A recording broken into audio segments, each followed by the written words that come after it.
All right, what's up, everyone? We are here today to discuss this new program that I've been talking about, and I've been seeing on Instagram and Facebook, and a lot of people sharing about this new program in Chicago that just started on yesterday.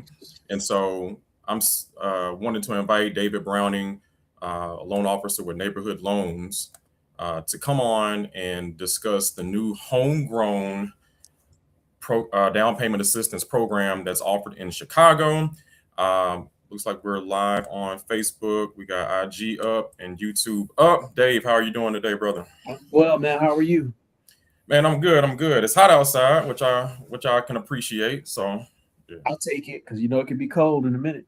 man, in a heartbeat, in a heartbeat. So, don't want to be on here too long.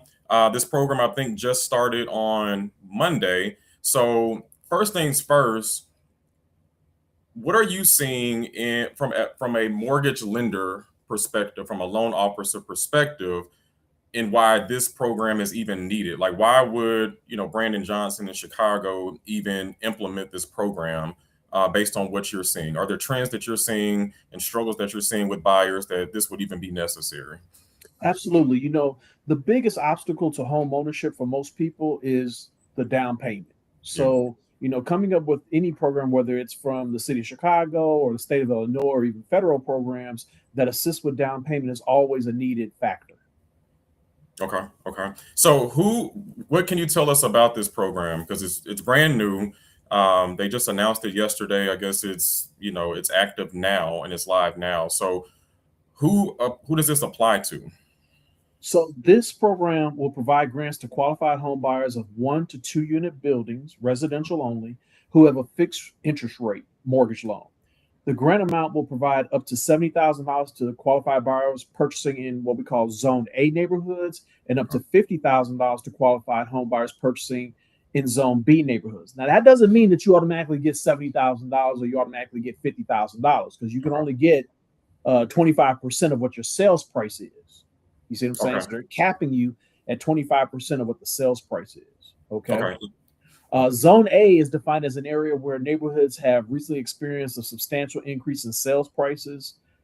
Zone B is defined as a low income census tract area in which 70% or more families have an income which is below 80% of the median family income for the state.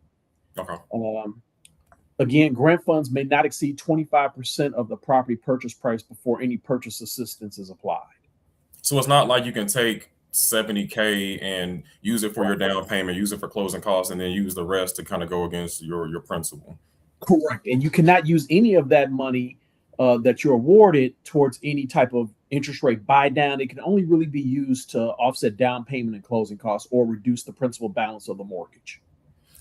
So from your standpoint, we've talked about IDA loans before, Illinois Housing Development Authority loans. We talked about the Cook County program. They're offering 25%. That's the cap. So that's how does that match up versus other loan programs that and grant Yeah, programs that so it's gonna in most cases it's gonna exceed what IDA or other programs are offering. It's going to be more in line with I don't know if you remember the Cook County bond program, the Cook County program that came out. They gave like $25,000. 25,000. Yep. Yep. Yeah, yeah. Mhm. Okay. So And that's because something. of that, one key factor because of that, there's only a limited amount of funds. And understand, every single day that this program has been available now, someone's taking a bite of the apple. You see what I'm Yeah. saying? And once the funds are gone, then this program will then no longer be offered. So because there's a limited amount of funds, like what's the process? Like what are the steps that someone needs to do to qualify for this? Do they, apply for the grant first? Are they going and trying to get a pre-approval first? Like what are we talking about there? The first step is always pre-approval. Mhm. Okay. And so that determines the foundation of what type of financing you're going to be eligible for, whether it's FHA, VA, or conventional. All Okay. right. But then it's also going to determine what your qualifying purchase amount is, as far as you being eligible for a particular loan amount, Okay. okay, or sales price. The next step would be for the property to be designated, and the contract be agreed upon between the buyer and the seller. And once that has been done, then we would expedite to the approval process, which is basically merging the pre-approved buyer with the property itself, because the property has to be approved for financing as well. It's not just the borrower that has to be approved for financing. And so let's say hypothetically the buyer is going FHA, they would have a 3.5% down payment plus closing costs. This program will help offset that, but first you have to get approved for the FHA loan. You have to get approved for the foundational loan product first, and then once you've been approved for that product, then we send it over to one of the providers of the grant program. Gotcha. And they approve the file. So it is a process that's a two-step process, meaning that you get approved for the foundational product first, and then once you're approved for that product, then we send you over to Neighborhood Lending Services, which is a provider of the bond program. Okay. And they underwrite the file and approve for the grant portion of the program. Gotcha. So, got to get pre-approved first. Mm-hmm. You have to find the property next to make sure that you're good with the house, and then you're going to go apply for the grant. Correct. Okay. Do you know, are there income limits that we can speak of, or credit limits and things of that nature? There are income and credit requirements. Okay. So as far as income, it's going to be 120% of the median income for the particular area that the property is located in. Mm-hmm. So for buyers who are purchasing in what we classify as Zone A, the combined household income must be at or below 120%. Now, let me explain about combined household income. So if there's a married couple, even though one party is the only individual applying for the mortgage, they're still going to take the total household income of all individuals that are 18 years of age or older in the household. So if there's a spouse that's not going on the mortgage, they're still going to consider their income. If there's a child or a youth that's in the household that's working of age, let's say they're 19, 20 years old, they're still going to consider their income. So they have to meet those income limitations. Zone A is 120% of AMI, Okay. and Zone B is at 150% of AMI. Okay. Will you be able to kind of gauge, because like what if someone comes to you, they get the pre-approval, they're approved for a FHA loan, right? Will you be able to kind of gauge to see if this grant program would even be viable for them on the front end? Because we don't want to, I don't want people to kind of come in and depending on, well, if I don't get the grant, I ain't get anything. Well, we got to make sure that we get the steps first. No, absolutely. So we're going to look through all the requirements of the program. The problem is that until the property is located, we won't know if it's in Zone A or Zone B. Right. You see what I'm saying? So that's going to affect how much a person is going to be eligible for under this program. Keeping in mind as well, under any grant program, they limit you on what you can qualify for. So you can't qualify at your max potential when you use a grant program. And that's consistent with whether it's IDA or Cook County Bond or even this program. So for example, this program has a cap of 38% on the debt to income ratio. What that means is an applicant's debts that are already established, plus the housing that they're trying to acquire, cannot exceed 38% of their gross monthly income. Okay. So under normal circumstances, depending upon credit, we can stretch an applicant to 50, sometimes 55% of their gross monthly income, but they can't use a grant program then in order to secure that financing. So this program will significantly reduce how much a person qualifies for, but then we have to also take into account the amount of money that they're giving, because in that capacity, let's say they were purchasing something at $190,000. If they get, $25,000, now they're not purchasing, at 190, they're not financing at 190 anymore. You see what I'm saying? So now they're only financing at 165 in that example. So, we have to take all those factors in consideration, but we cannot go over a 38% debt to income ratio on this program. Which is a little lower than you might typically be able to do. It's not a little lower, it's significantly lower. Mm-hmm. So like I said, under normal circumstances, we can get someone approved with a 50 debt to income ratio. But under this program, they're not going to allow it to go over 38%. Okay. So it definitely limits you. But still, can give you some options. You can buy a single family or a 2-unit. Correct. Correct. We were Keeping in talking. mind, Yeah, keeping in mind that if we buy a 2-unit, we were talking about it. Yeah, because you got to use the. Go ahead. Go ahead. you got to use the income that's generated from the 2-unit in that AMI calculation. Wow. Okay. Yes. So this might be more for folks looking to do single family.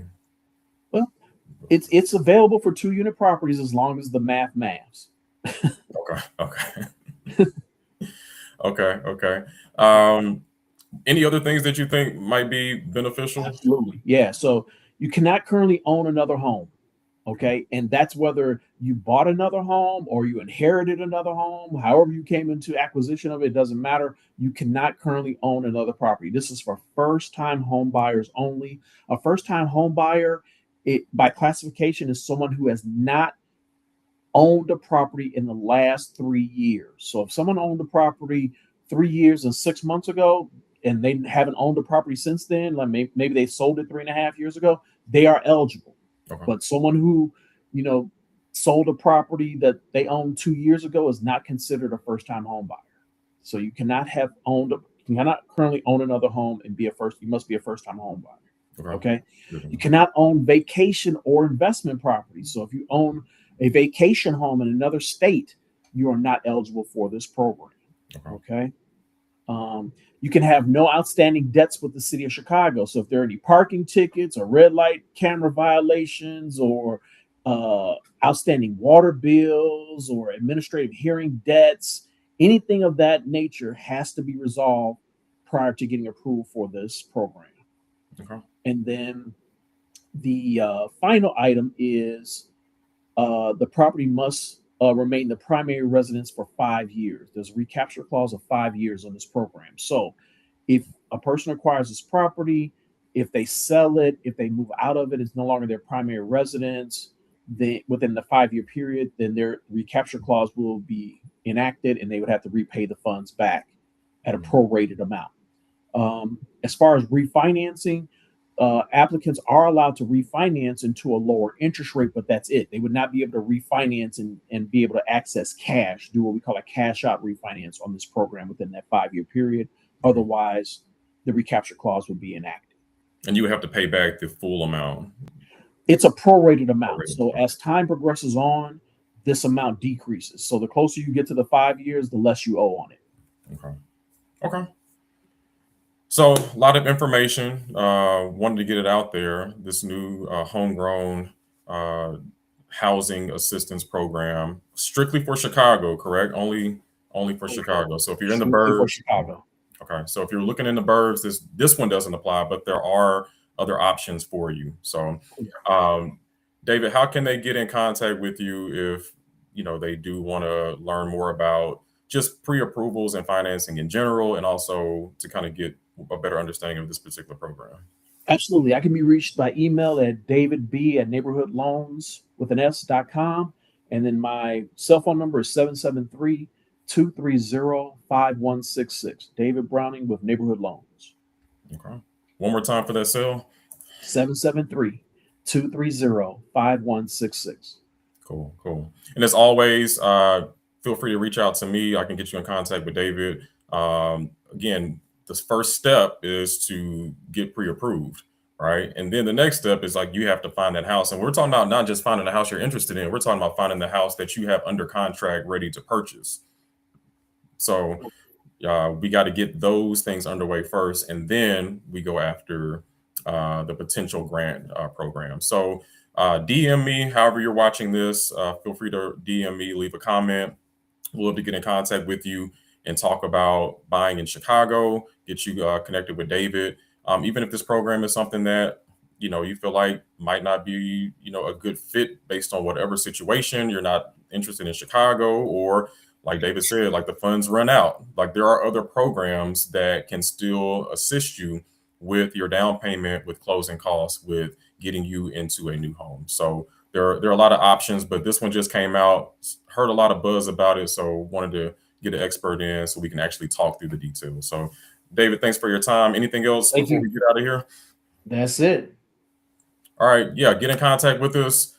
shoot me a DM, comment below. We'll love to connect with you and get you first-time home buyers into a home. So until next time,